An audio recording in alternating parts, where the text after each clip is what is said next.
یا امتحان میں نقل کی ہے تو آپ نے شریعت کو توڑا ہے۔ کیا آپ نے کبھی جھوٹ بولا؟ تو پھر آپ نے 9واں حکم نہیں مانا۔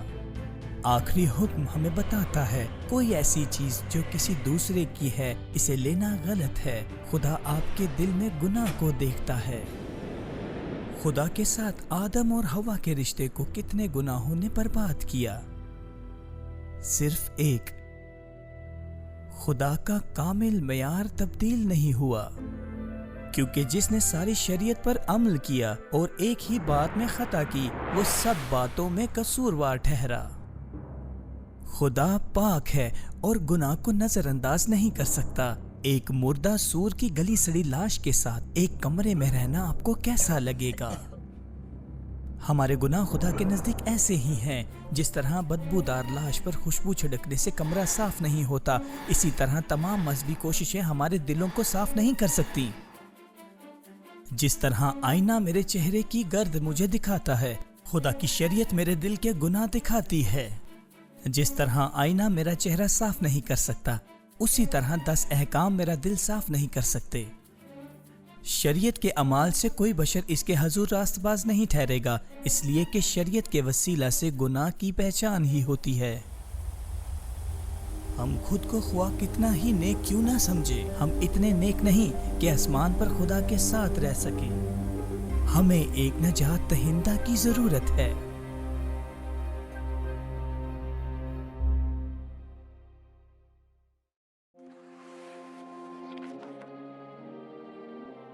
دس احکامات نے اس نئی قوم کو صحیح اور غلط کا درست معیار دیا۔ یہ ایک اچھی بات تھی، لیکن خدا کی شریعت ایک بری خبر بھی لائی۔ اس نے لوگوں پر ظاہر کیا کہ اپنے گناہوں کے سبب ان کا مرنا اور خدا سے جدا ہونا ضروری ہے، یوں وہ ایک بڑی مصیبت میں ہیں۔ خوشخبری یہ تھی کہ خداوند ان کے گناہوں کو ڈھانپنے کے لیے اب بھی بیلوں، بکروں، بروں اور قمریوں کے بہائے ہوئے خون کو قبول کرتا تھا۔ جب خدا نے گرجدار آواز میں 10 احکام دیے تو خدا نے موسیٰ سے اسی دن کہا، تو قربان گاہ بنا اور اس پر اپنی سوختنی قربانیاں گزران۔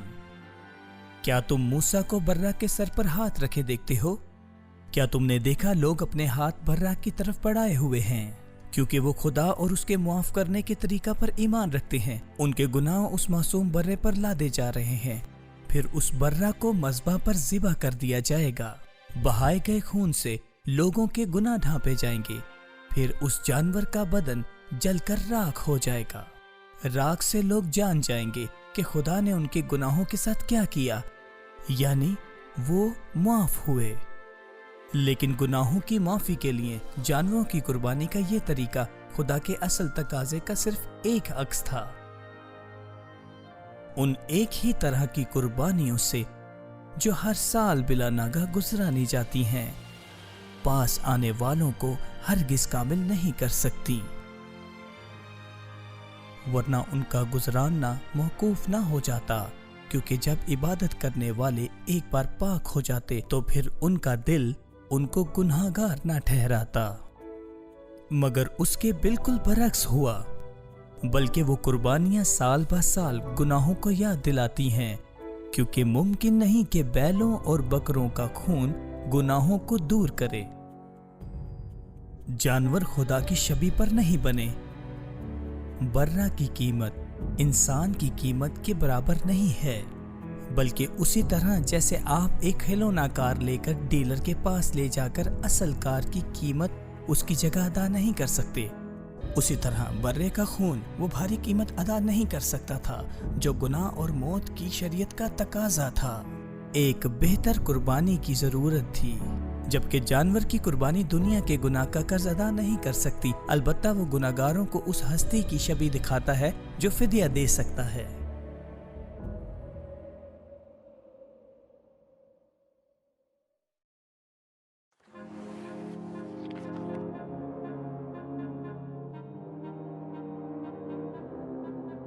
جیسے جیسے نجات دہندہ کی آمد کا وقت قریب آتا جا رہا تھا، خداوند نے اپنے انبیاء کو مسیح بادشاہ سے متعلق زیادہ سے زیادہ نبوتیں لکھنے کو کہا۔ یہ ہیں وہ چند قدیم وعدے۔ ایک کنواری حاملہ ہوگی اور بیٹا پیدا ہوگا، لیکن اے بیت الحم،